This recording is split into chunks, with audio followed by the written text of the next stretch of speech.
Kamu dulu kenapa? Pak, kalau misalnya kan tadi penganiayaan ya, kalau misalnya ada kasus penganiayaan atau pengeroyokan di jalan apa gitu yang biasanya melibatkan bentrokan antara kelompok gitu, biasanya tantangannya apa aja sih yang paling sering muncul kalau lagi nangani kasus kayak gitu? Kalau antar kelompok itu biasanya itu bukan penganiayaan. Penganiayaan itu korbannya cuma satu. Kalau pengeroyokan itu lebih dari satu.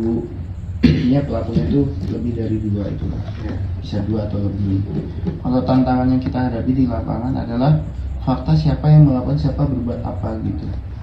Nah, di dalam pasal pengeroyokan ya, kata siapa secara bersama-sama di depan muka umum melakukan perusakan terhadap orang atau barang.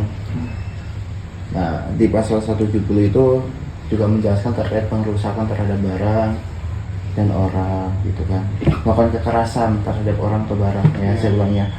Jadi untuk yang dihadapin itu saksi yang menyaksikan karena kondisi di jalan kan. Bagaimana situasi kondisi ketika kejadian pada saat terjadinya peristiwa dugaan tindak pidana pengeroyokan tersebut.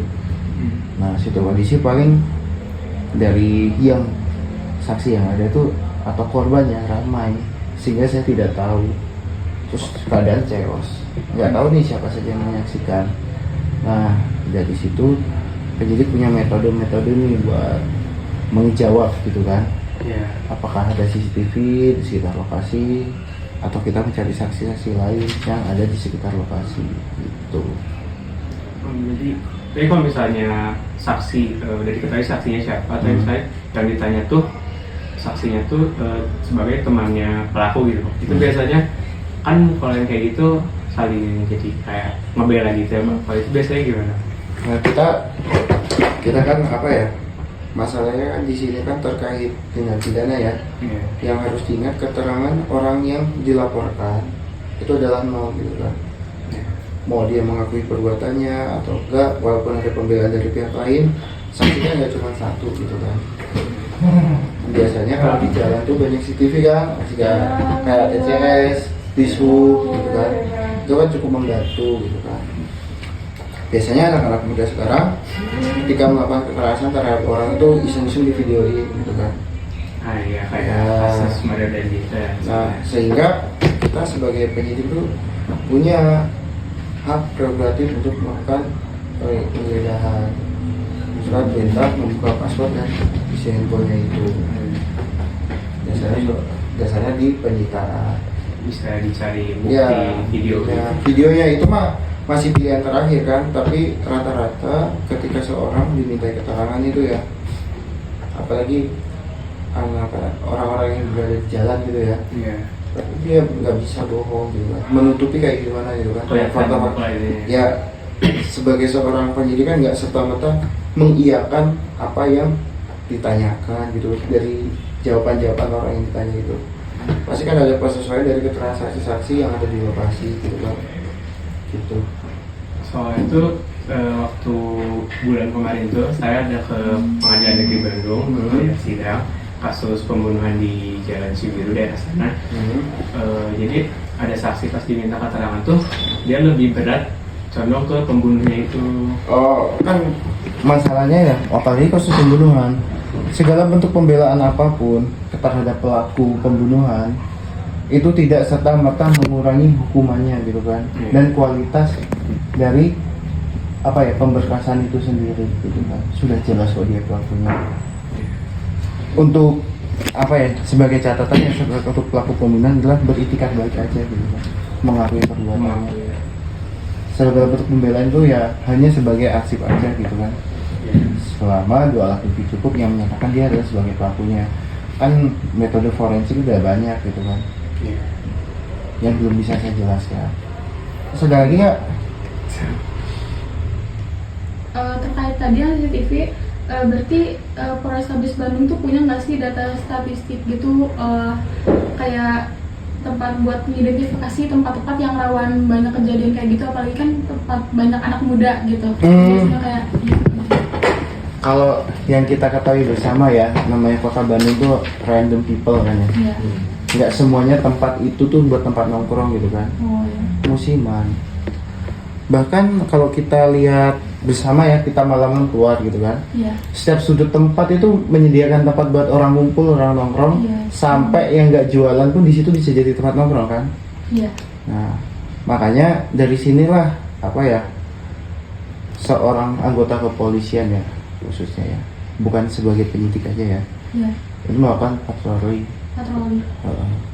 Kalau patrolinya tuh tiap hari atau Tiap hari. siap unggal Pak, siap. Tiap hari kan ganti-gantian. Oh. Kalau nggak tiap hari gimana? Namanya patroli itu tiap hari, cuman anggotanya bertugas beda-beda gitu. Urutannya sudah ditentukan. Setiap anggota itu punya rute jalannya, masih CB. Keren guys. Kalau kalau untuk patroli itu biasanya tugasnya apa ya biasanya? Tugas Kan harian? patroli itu adalah pencegahan, Oh, preemptif namanya. Kira mencegah aja gitu kan. mencegah aja. Kayak dengan kehadiran mobil polisi itu sudah cukup kok untuk mengurangi orang yang mau melakukan kekerasan gitu. Wah ada polisi gak jadi. Namanya kan pencegahan. Iya. Kalau penindakan ya penyidikan setelah terjadinya gitu kan. Makanya ada patroli apa sih? Biar nggak ada peristiwa dugaan tindak pidana yang mengganggu keamanan atau ketertiban lah. Ibaratnya motor ngumpul-ngumpul nih, gerung-gerung gitu kan, menghambat jalan. Itu kan nggak ada tindak pidananya kan. Kan selain itu kan tugas kepolisian bukan hanya penindakan hukum, penghimbauan sama pencegahan. Yang ditakuti dengan perbuatan tersebut akan menimbulkan reaksi masyarakat lain gitu kan. Ada kelompok lain yang tersinggung atau orang yang dilewat gitu. Rata-rata kan kalau orang apa ya, geng motor kan merasa arogan gitu kan. Iya. Bocil-bocil gitu kan. Nah, terus kalau saya mau ada tipnya gitu kan. Iya. Buat kalian keluar malam hindari berpakaian warna hitam buat cowok sih. Ya. Kalau saya pernah waktu 2023 kemarin ya Pak, Iya. kebetulan, kayak baru pulang dari kota sekitar jam 12 jam 1. Kan saya rumah saya di Bandung Timur Pak. Iya. Saya pulang lewat Jalan Jakarta. Nah di Jalan Jakarta sana sampai ke Antapan itu ada pemotoran sampai kayak gitu. Dan itu mereka masih kayak bebas aja, terus bahkan sempat berhenti di tengah jalan ngalangin orang-orang kayak gitu loh Pak. Kalau kayak gitu masih bebas, itu tuh apakah karena kurangnya penyebaran patroli atau gimana Pak? Kan permasalahannya sekarang itu kan mereka menggunakan kendaraan kan. Namanya patroli kan sesuai rutenya sih, bukan kurang. Emang udah ada rutenya ya? Udah ada rutenya, udah ke tempatnya, bukan kurang. Pas apa kita belum lewat, mereka udah lewat, atau kita udah lewat dia baru lewat gitu aja. Nah, kebetulan Nah, gitu ya. namanya kita tindakan pencegahan. Soalnya itu kayak waktu itu kan saya lagi berdua gitu, jadi agak was-was dan kaget kata. Intinya kalau menghadapi kayak gitu ya biasa aja gitu kan. Klakson aja gitu kan. Punten Pak, rusuh gitu.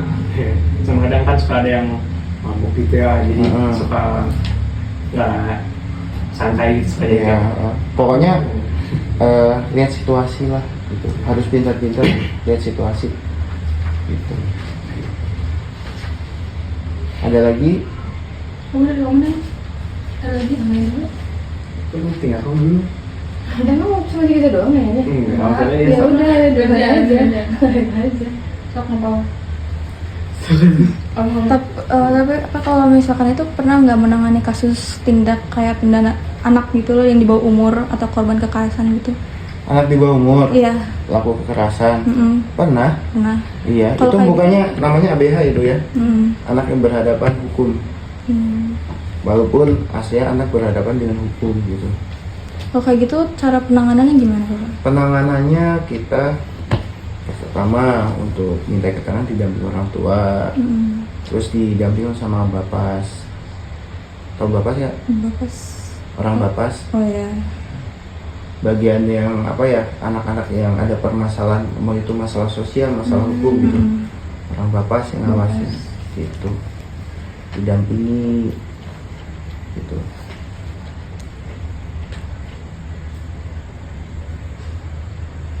Tapi ada nggak sih Pak orang tuanya yang nggak terima gitu kalau misalnya anaknya ternyata ABH gitu. Anaknya kan memang udah faktanya anaknya ABH, maksudnya nggak terima apa nih? Nggak terima kayak enggak kok anak saya nggak kayak gini gitu. Ada aja nggak sih yang kayak gitu? Ya pasti ada aja kan. Maksudnya semuanya nggak nyangka kok. Iya kan. Nggak nyangka. Kenapa nih manijang gitu kan? Sorry bukan orang Iya. asli ya. Kenapa manijang malah bisa kia gitu. Ibunya nggak pernah protes kok selama itu. Faktanya berbicara seperti itu. Kalau misalnya kan tiap hari itu laporan pasti ada aja banyak kan Pak. Nah, kalau misalnya Polres itu gimana sih ngatur tingkat urgensi laporan dari setiap laporannya itu? Skala prioritas. Nah, skala prioritas itu gimana biasanya? Skala prioritas itu kita mendahulukan mana sih yang lebih diprioritaskan. Satu nih. Kamu buat laporan. Ya.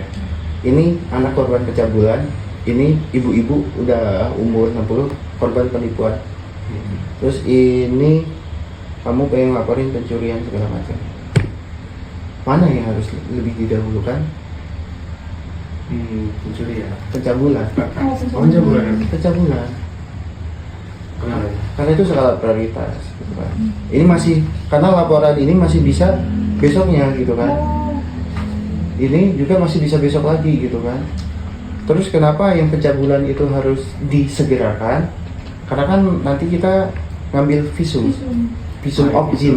Iya, pengumuman. Tahu kan visum objin bagian mana? Tahu. Ya itu kan harus disegerakan. Nggak bisa dibesok-besokin gitu. Gimana caranya gimana bagi datangnya. Terus yang sebagai pelapor sendiri harus kooperatif. Terus orang tuanya atau yang melapor harus bersedia untuk melalui prosedur itu. Jadi sebenarnya kalau visum juga harus buat laporan itu ya. Dasarnya dari LP apapun itu biar ada tindakan hukum yang jelas. Kan KUHP udah baru nih kan, isi di pasal 19 KUHP 119 KUHP kan jelas terkait laporan polisi. Kalau hambatan ada nggak yang sering kali dihadapi gitu?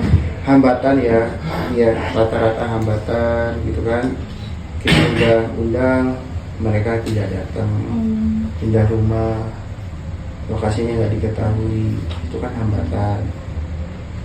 Terus kurangnya keterangan saksi-saksi. Kalau yang pindah rumah gitu jadinya akhirnya dicari gimana tuh? Nah kan pasti itu kan biasanya di tahap penyelidikan. Nah, tahap penyidikan kita bisa panggil nih pertama dan kedua. Kalau nggak bisa kita bisa jemput. Kalau dijemput udah nggak ada saksinya kita bisa DPS, daftar pencarian saksi. Gitu.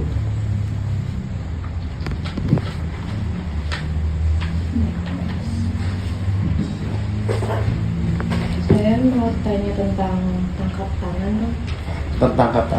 Tangkap tangan itu adalah biasanya LPA, temuan dari pihak kepolisian ya. Bila diketahui langsung di depan mata terjadinya dugaan tindak pidana. Itu nggak harus siapa ya, penyidik gitu kan. Semuanya bisa selama itu masih anggota kepolisian ataupun masyarakat yang menyerahkan kepada pihak kepolisian. Itu namanya tertangkap tangan. Kalau tangkap tangan itu harus ada surat penangkapannya tuh? Enggak kan? Kan bisa kayak maling atau begal atau Iya kan? Kita buatnya buat apa gitu kan? Kita kan apa ya? Diberi kewenangan diskresi. Tahu kan diskresi? Boleh itu jelasin.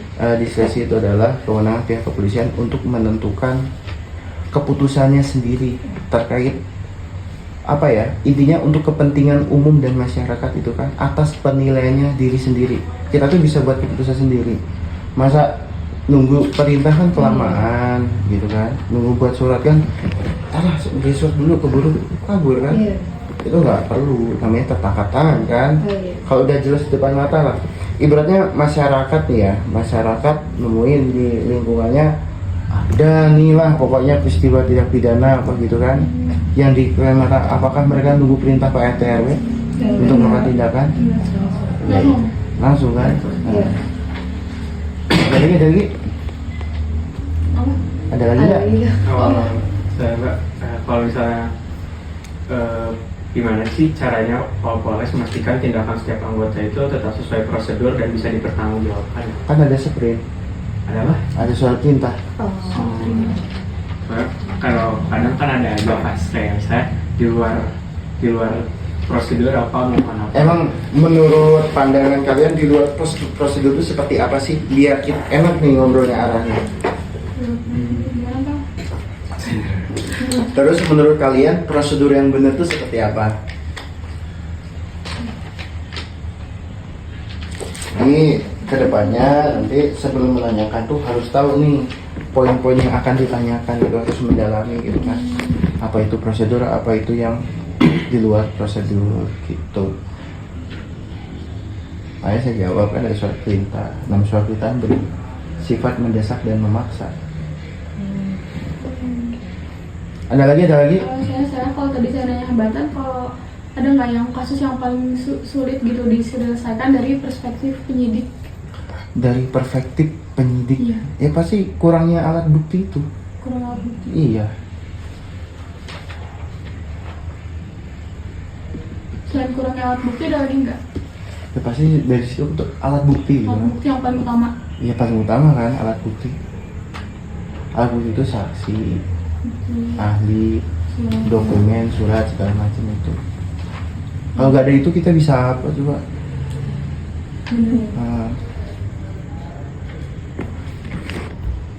Terkadang ada dilema nih terkait kasus penganiayaan ya, yang rata-rata kan di kota Bandung ya kebanyakan budaya living together tuh banyak kan ya. Terus dari situ kan timbulnya yang adanya pemukulan atau penganiayaan, kan nggak ada saksi yang menyaksikan.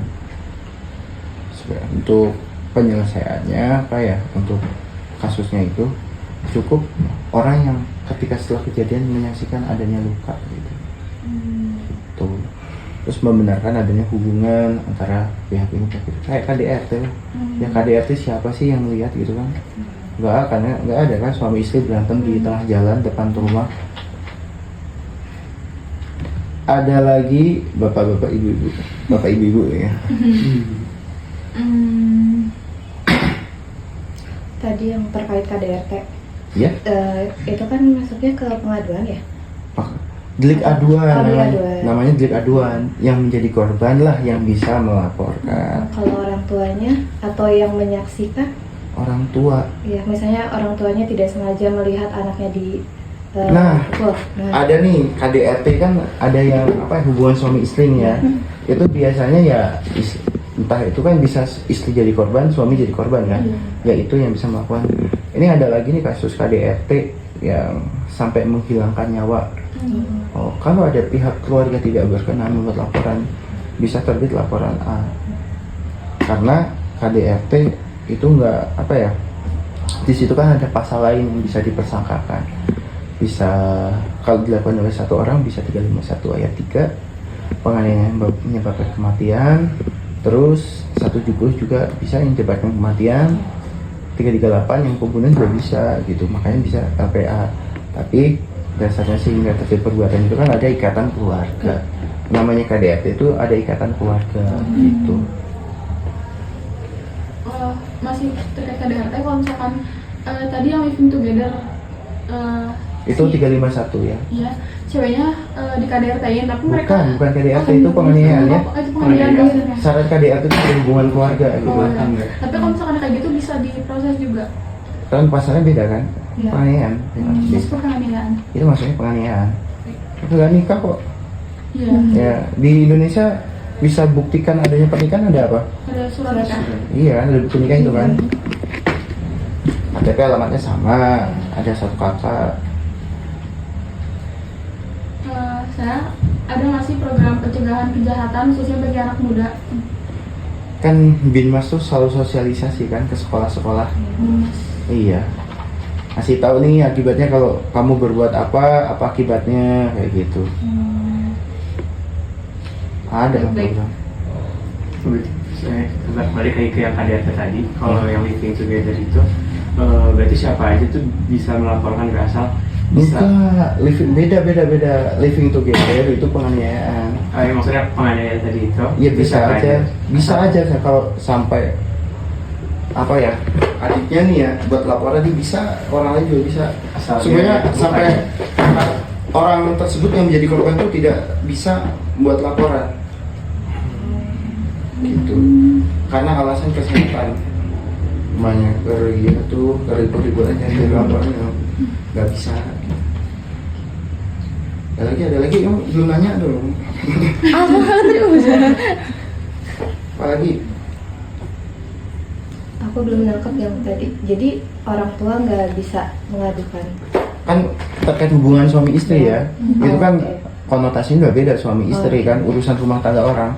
Bahkan ketika apa ya, orang yang ingin membuat laporan ke KDRT, kita menanyakan terlebih dahulu udah yakin atau belum, ataukah hanya emosi sesaat gitu kan, penyebabnya sehingga terjadi KDRT apa gitu kan. Siapa tahu kan bisa dikembalikan lagi kepada pihak keluarga untuk menyelesaikannya. Nggak selamanya setiap permasalahan harus masuk ke polisian gitu. Siapa tahu bisa itu, apalagi KDRT terkait hubungan suami istri, hubungan rumah tangga orang gitu. Paham. Udah yakin belum? Anak gimana nasibnya? Nah, Nggak lagi?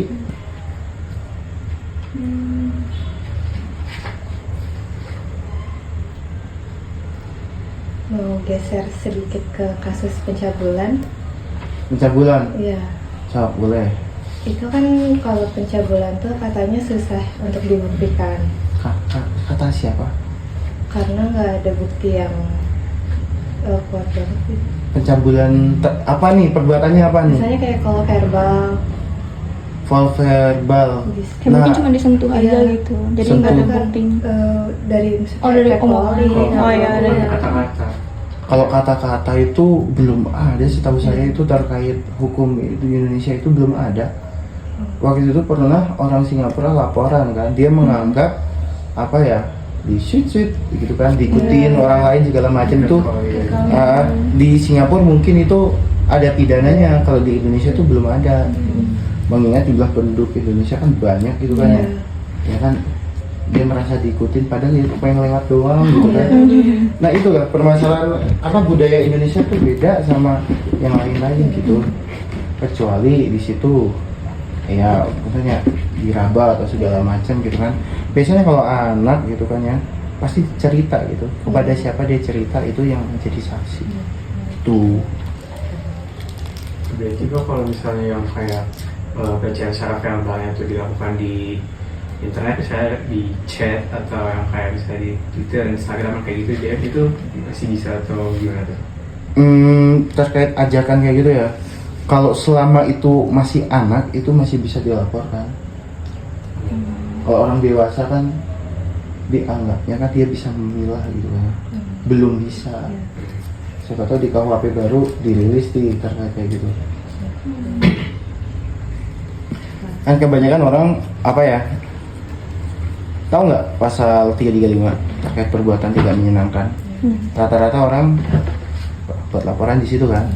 Terus ada putusan MK terkait perkara yang di daerah Jawa Timur. Jadi untuk perbuatan tidak menyenangkan itu harus disertai dengan ancaman kekerasan. Memaksa orang untuk melakukan sesuatu atau tidak melakukan sesuatu disertai dengan ancaman kekerasan, itu bunyinya pasal 335. Intinya kayak gini, kamu tata tangan itu, kalau enggak saya tembak, kamu saya bunuh gitu kan. Terus posisi pisau atau apa itu memang udah di tangannya itu gitu. Biasanya pasal 335 itu nggak berdiri sendiri, ada pasal pendampingnya. Ya.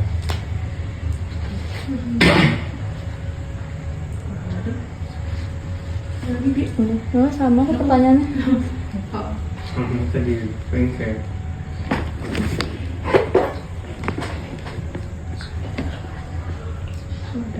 Oh iya, Bapak namanya siapa? Saya namanya Iya. Anton Fernando, Bagian apa?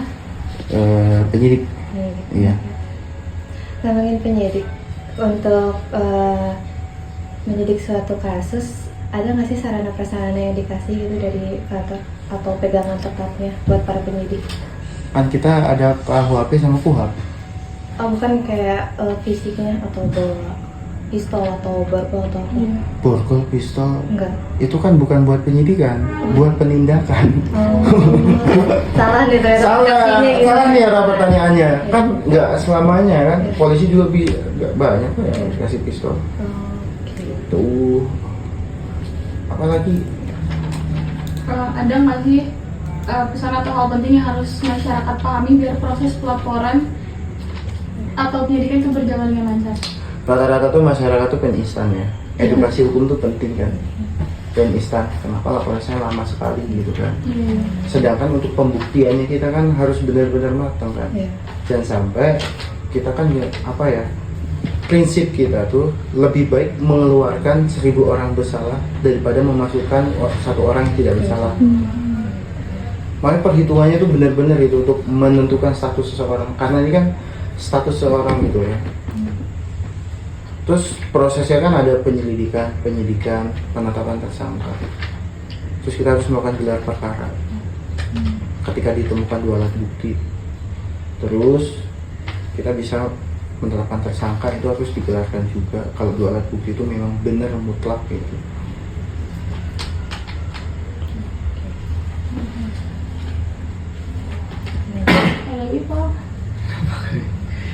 Biasanya kalau misalnya gimana sih caranya kalau Polres menjaga komunikasi dengan pelapor supaya misalnya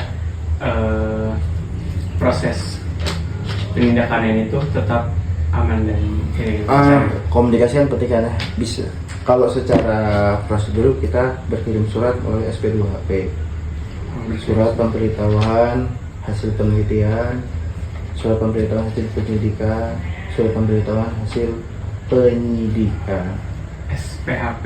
SP2HP. Kalau zaman sekarang gampang, WA kan juga bisa. Oh, berarti misalnya kalau WA nggak aktif bisa SP2HP. Surat gitu kan. Bisa dua-duanya, tapi SP2HP itu pasti. Jaga komunikasi itu penting.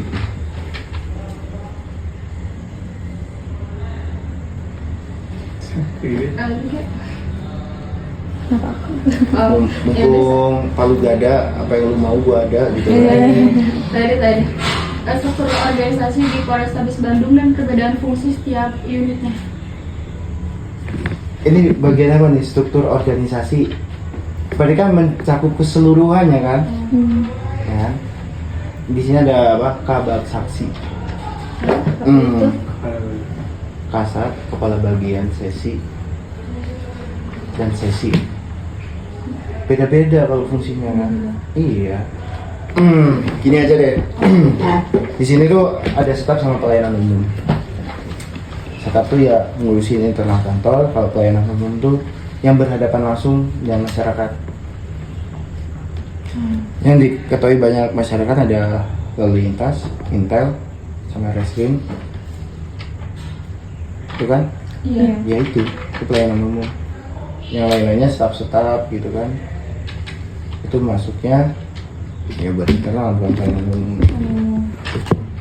Bagiannya beda-beda. Tadi mengenai urgensinya penanganan suatu perkara, suatu kasus gitu. Kalau misalnya ada ada laporan tentang pencabulan dan pembunuhan, mana yang dilakukan? Yang duluan yang mana? Apa? Lebih urgen. Saya lagi piket, soalnya kayak IGD, saya nggak mau ngomong yang frontal-frontal. Kayak IGD bener serius nih. Iya. Bismillahirrahmanirrahim.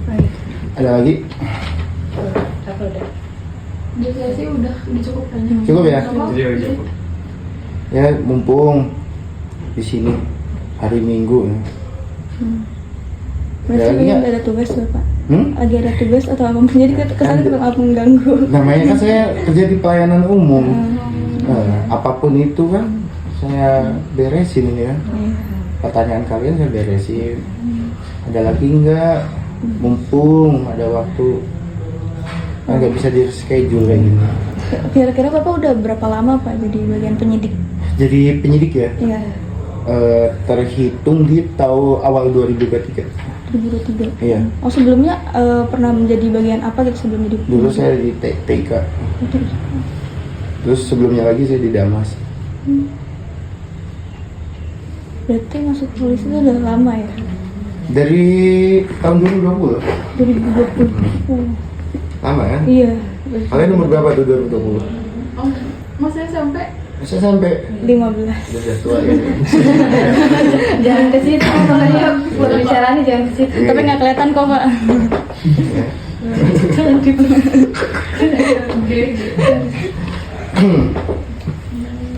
Ada lagi nih. Pidana ringan tuh maksudnya apa sih? Beda. Ya contoh pidana ringan tuh. Pasal 352 tipiring. Apa? Tipiring. Piring. Pidana apa? Tidak pidana ringan. Contohnya apa? Contohnya apa? Ini nih. Lagi di visum nggak ada luka, tapi banyak saksi ada CCTV kayak gitu. Oh, Itu namanya tipiring. Nggak boleh nyebutin. oh. Kalau misalkan tidak pidana ringan gitu, restoratif justice diterapkan nggak? Apa ya? Semua perkara itu ada Ada restoratif restoratif justice gitu kan. Tapi untuk pidana mungkin ada hak prerogatif penyidik untuk melanjutkan perkara tersebut. Tapi karena ditekankan untuk RC, ya kan damai itu indah gitu kan. Baik. Ini nggak bisa di RC pelaku pembunuhan. Mau damai sama siapa? Pembunuhan ya. Terus pencabulan anak, pemerkosa, PPKS. Tapi anak korbannya. Bahkan sama keluarganya pun nggak bisa.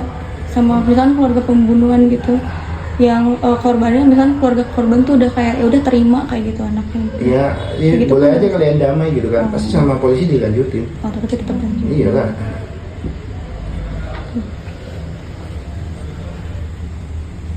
Itu harga mati nggak sih? Pelaku kayak gitu? Iya. Iya kan? Nah.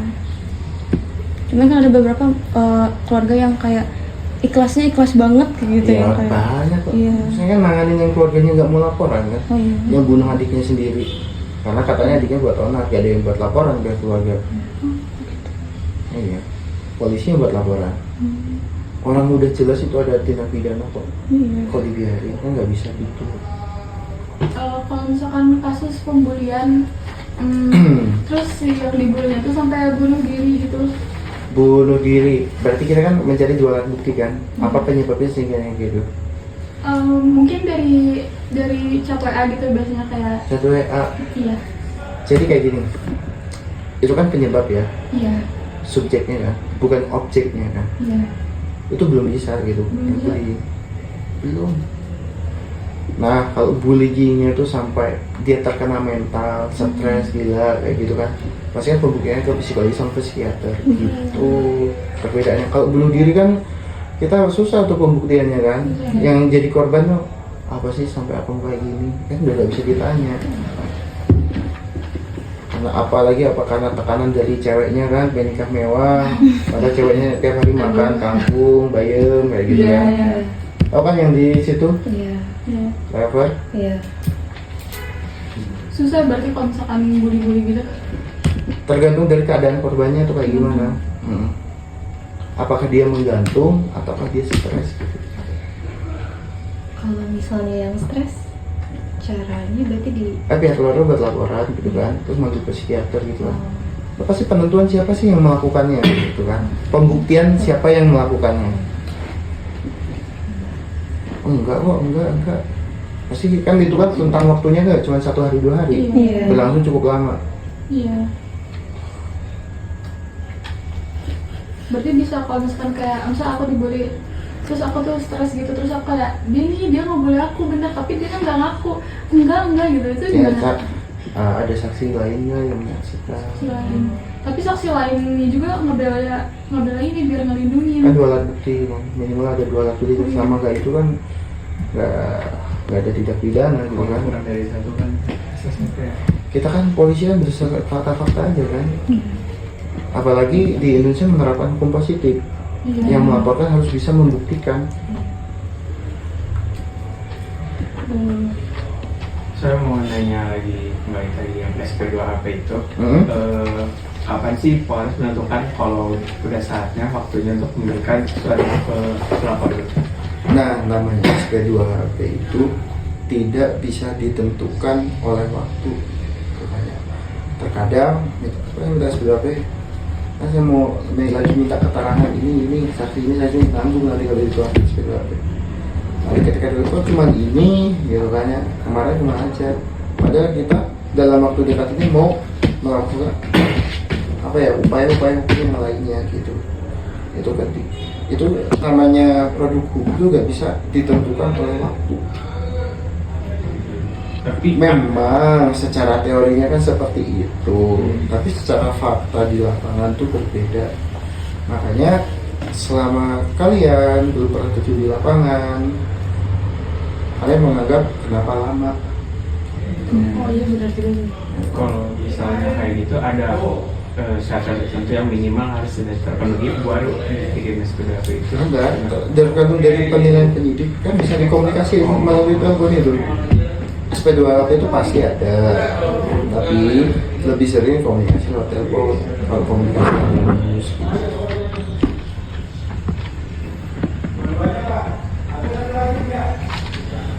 Kalau misalnya kayak informasi yang tercantum di surat-suratnya itu minimal ada apa aja sih?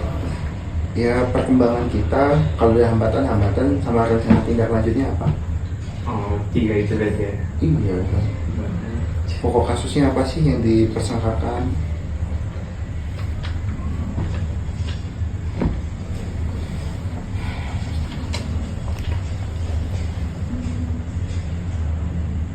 Ada lagi nggak kamu? Aku main dulu. Aku udah.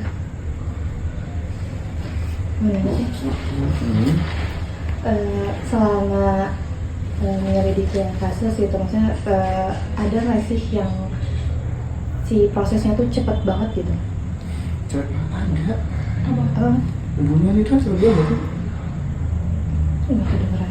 Pembunuhan. Oh iya. Kenapa? Itu cepet itu. Oh iya. Ini kan skala prioritas. Oh. Semua polisi digerakkan. Untuk Iya. menangani satu Iya. kasus itu. Gak cuman yang kena sprint aja, itu mah udah apa ya ibaratnya panggilan hati nurani lah ibaratnya, udah wajib gitu. Ada aturan tidak tertulisnya gitu. Biasanya dalam kurun waktu berapa bulan atau berapa minggu? Kok bulan? Hari. Ya, orang apa ya kejadiannya jam 3 gitu kan. Jam siang gitu kan ya. Beberapa jam udah ketangkep. Oh udah selesai. Enggak selesai. Ketangkep. Ketangkep, oke. Kalau pemberkasan kita dikasih apa ya masa penahanan 100 hari. 100 hari. Iya, buat pemberkasan. Kan kita kan nangkap dulu, bukan ngejar saksinya dulu. Namanya tertangkap tangan loh itu ya. Iya. Oh itu maksudnya tangan. Saksinya belakangan. 100 hari itu 100 hari kerja atau 100 hari masa penahanan, bukan 100 hari kerja. oh Itu sudah ditentukan gitu kan ya. Ketika pihak pengadilan, kejaksaan dan kepolisian di kuhapnya juga itu jelas kalau ada. Tapi saya lupa pasalnya apa lagi? Sama makasih. Apa sih motivasi Bapak sampai jadi buat bisa yakin gitu jadi penyidik sampai sekarang? Motivasinya ya, kalau saya pribadi sendiri ya, kalau saya itu dulu di Dalmas udah tahu lah ilmunya begitu. Di TIK memang basic saya itu memang dari IT. Selamanya itu udah dikuasain semua, ya udah bosan gitu kan, pengen tantangan baru. Karena ada energi lebih. Ini kalau saya pulang jam 4 nih susah tidur malamnya. Udah.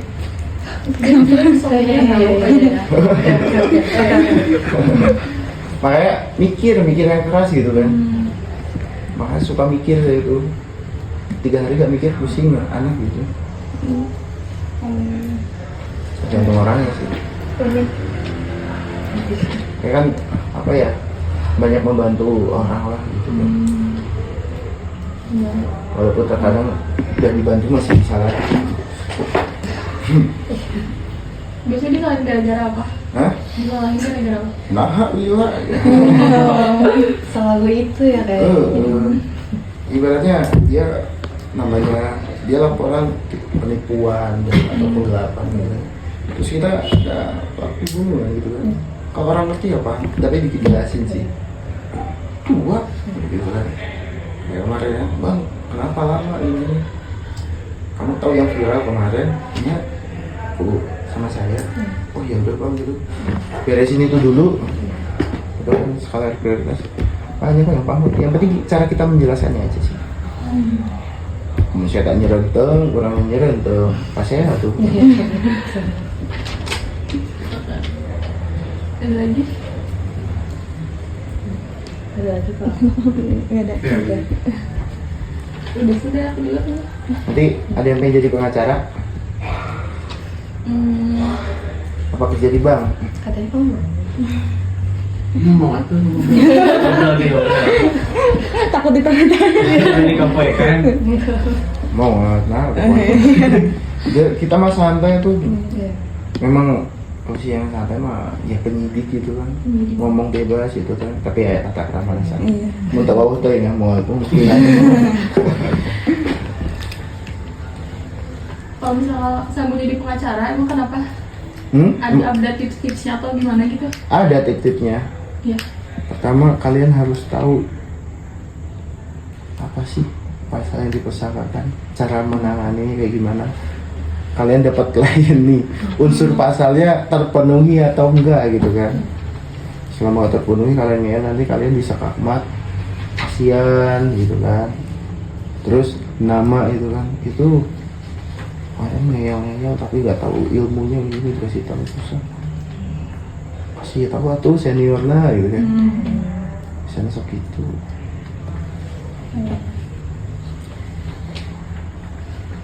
Kalau penyidik ada yang perempuan juga gak? Ya tuh. Ada. Kan udah kawan. Oh.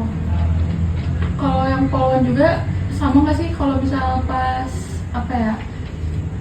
Pas malam-malam keluarga tadi apa ya? Patroli.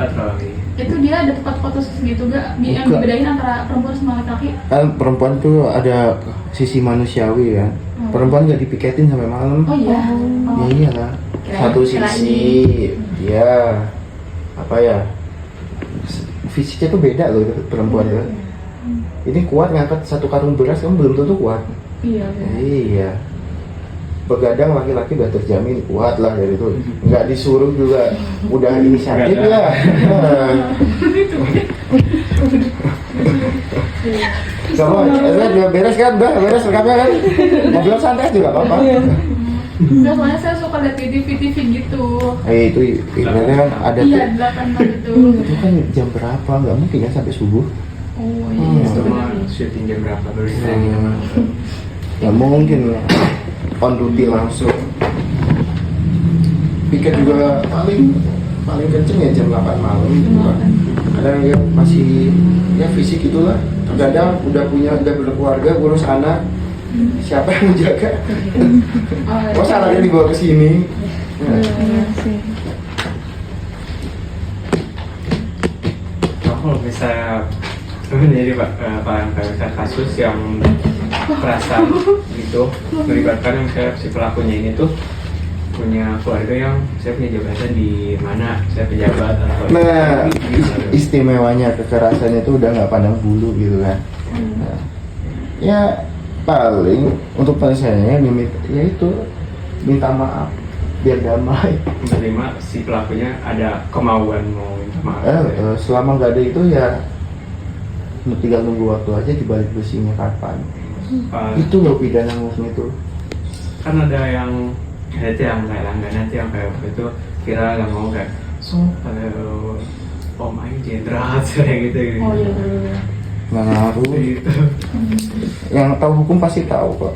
Ya kan saya kasih itu berapa kali keluar masuk gitu setelah Apa konsekuensinya? Ya tetap masuk kan ujungnya. Iya.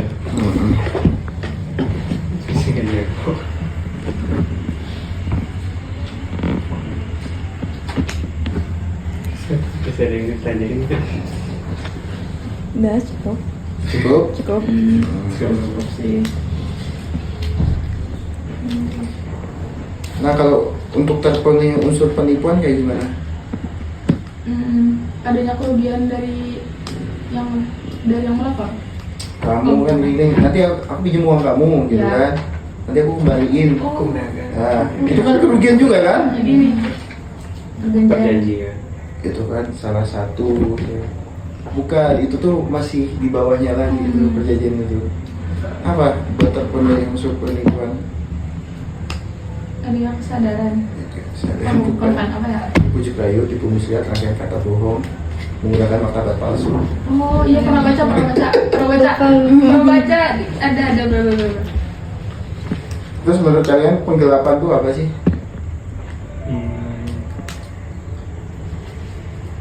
Rasa ingin menguasai harta yang bukan miliknya. Penggunaan yang tidak semestinya gitu. Gitu. Pada intinya kayak gitu. Ya, Misalnya mau dititipin handphone gitu kan, cuman dititipin loh, bukan untuk dijual kan. Itu masuk penggelapan. Kalau pencucian uang itu kayak gimana? Pencucian uang money laundry. Iya, gimana? Pencucian uang itu harus dibuktikan dulu tuh pasal awalnya itu apa gitu kan. Udah terbukti jelas biasanya kayak gitu. Ada lagi metode lainnya itu apa ya, pasti pakai pasal pendamping gitu kan. Nanti pakai inquiry, dilihat aliran uangnya kayak gimana. Pas apa pencucian uang tuh jahat, kamu menerima uang aja dari hasil kejahatan, jadi pakai apa juga karena apa?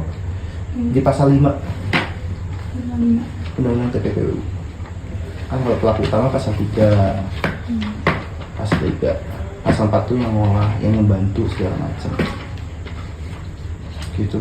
Itu memang simple tapi pembuktiannya Pembuktian ya. iya.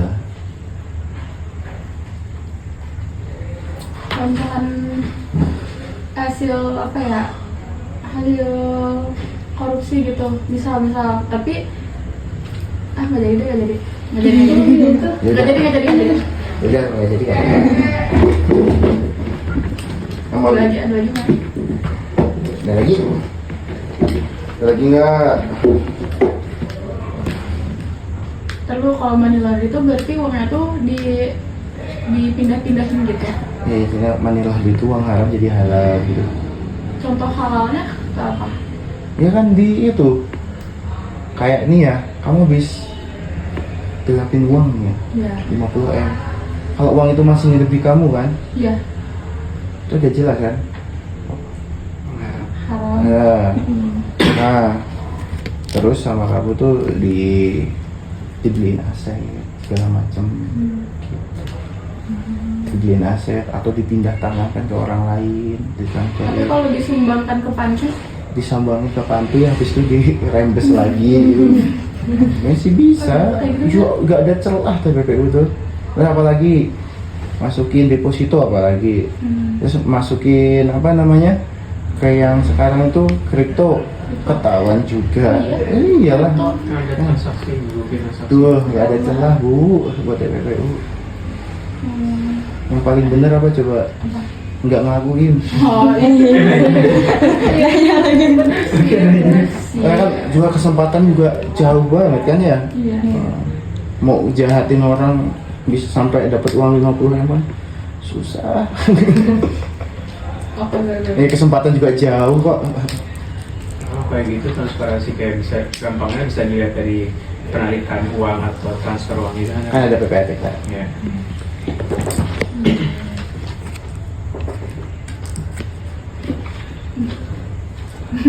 Ada Saya mau udah. kasihan sih kan. Kenapa? Kayaknya kamu kayak ada yang mesti ditanya gitu. Iya. Oh nanya wae, mana udah? Nggak bisa. Enggak, udah. Udah?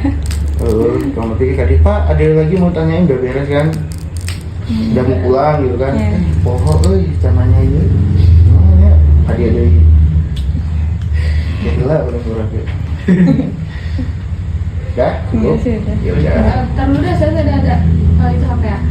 Pelaporan tuh lebih efektif ngelapor langsung atau lewat aplikasi gitu? Emang ada dari laporan polisi lewat aplikasi? Ada isi Lewat aku. WA gitu? Bukan, ada aplikasi gitu. Jadi aku pernah kan kena tipu. Terus aku download aplikasi ini, Polri Presisi gitu. Itu kan bukan hanya mengetahui aja, bukan untuk penanganan. Bukan buat penanganan ya, mengetahui aja kan. Obat motor aja. Iya. Biasanya tuh kayak gitu tuh kalau ada kejadian-kejadian publik gitu kan. Tuh biasanya tahulah kejadiannya apa di muka umum. Bisa deskripsiin nggak apa aja? Yang saya? Enggak, yang saya maksud Enggak. Apa pencurian? kayak bencana alam. Oh, misalnya. Iya, kayak gitu bisa. gitu. Baik, baik. Ada kerusuhan. Ya, Ya, udah saya udah. oke ya udah kalau gitu. Kalau udah ya nggak apa-apa. Jadi Bapak kalau di sini tuh tiap hari, Pak? Enggak. Namanya masih saya di sini kewenangannya hanya tiket menerima laporan, konsultasi sih lebih. Konsultasi. Oh, ya. Seminggu berapa kali itu, Pak? 6 hari sekali sih, mundur terus. 6 hari sekali. Hmm. Kalau nggak di sini dari mana, Pak? Oh di sini kita di Badak Singa kan kantor kan dua kan ya? Ini kayak Di Jalan Badak Singa kita. Dekat PDA. PDAM. Bener, naik. Seru di sana, banyak air. bisa sih. Panas dari tinggal di sini apa ya? Bisa mandi, milih banget di mana tempat mandi. Oh, laporan. Laporan apa sih yang hari ini sering diterima gitu? Random loh, udah apa aja pokoknya di Bandung apalagi. Ini kalau secara statistik paling banyak itu tiap bulanan atau tahunan atau Apa? gimana? Nggak bisa, Nggak bisa. Oh, nggak. nggak bisa di statistik. Karena kota besar Bandung gitu kan, akreditasi A+. Kata gangster ya. A+, mau bisa. Karena yang tiap malam kesana kayak di Baksil. Saat Besok ada aja Oh. nongkrong di Baksil. Kali. kan apa ya, terkadang yang konsultasi itu ya dia tuh pengen minta solusi yang terbaik itu kayak gimana. Iya. Nggak selamanya harus dibuatkan laporan polisi. Selama saya piket di sini kan saya kasih masukan buat menempuh upaya-upaya apa sih biar apa ya yang merasa jadi korban tuh tidak nggak menyita waktunya gitu kan.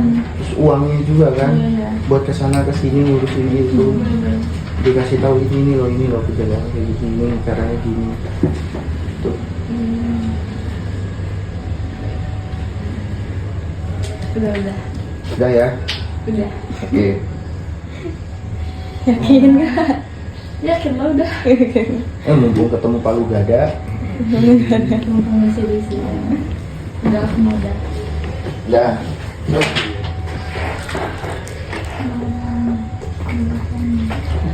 Pasti. Masih ada nih. Udah. Kalau kita mau ada dokumentasi ya? Iya. Nggak apa-apa pakaian preman kayak gini. Nggak apa-apa. Asal. Rapi banget Pak, aman.